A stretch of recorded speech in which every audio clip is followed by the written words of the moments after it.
ఇప్పుడు over thinking వల్ల కూడా హెడేక్స్ ప్రాబ్లమ్స్ అని కూడా వస్తూ ఉంటాయి కదా. సో ఏ భాగం నుంచి అంటే హెడేక్స్? ఫ్రాంటల్ లోబ్స్ అంటే ముందు ఉంటాయి అన్నమాట.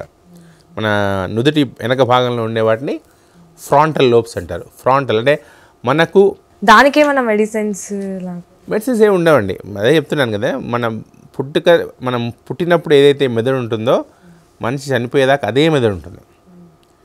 That is the reason we have to safeguard the medicine. ఎట్లా సేఫ్ గార్డ్ చేసుకోవచ్చు? మంచి అలవాట్ల ద్వారా. మెదడు ఎట్లా పాడవుతుంది? ఒకటి స్మోకింగు, ఆల్కహాలు, చెడు ఆలోచనలు. అంటే కొందరు ఉంటారు చూసారా, ఎప్పుడేదో ఆలోచిస్తుంటారు వేరే వాళ్ళ గురించి. అవన్నీ ఏంటంటే they will try to create turbulence in the brain.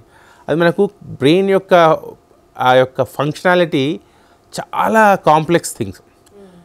అంటే మన ఆలోచనలు ఎక్కడి నుంచి వస్తాయి, ఎందుకు వస్తాయి, మన మెమరీ ఏంటి, మూడ్ ఏంటి, అవన్నీ ఏంటంటే హైలీ కాంప్లెక్స్ థింగ్స్.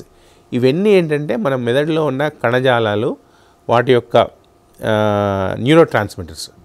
ఉదాహరణకు ఫర్ ఎగ్జాంపుల్ ఒక షైజోఫ్రెనియా ఉంది. ఎందుకు వస్తుంది? మెదడులో కొన్ని ఆ యొక్క న్యూరో ట్రాన్స్మిటర్స్ డిఫిషియన్సీ వల్ల. ఒక్కసారి మందులు ఇచ్చి దాని న్యూరో ట్రాన్స్మిటర్స్ బాగు చేస్తే సైకియాట్రిస్టులు మామూలు అవుతారు. ఇవన్నీ ఏంటంటే మెదడులో ఆ యొక్క మెదడు కణజాలాల యొక్క పనితనం తగ్గిపోవడం వల్ల వచ్చే జబ్బులు.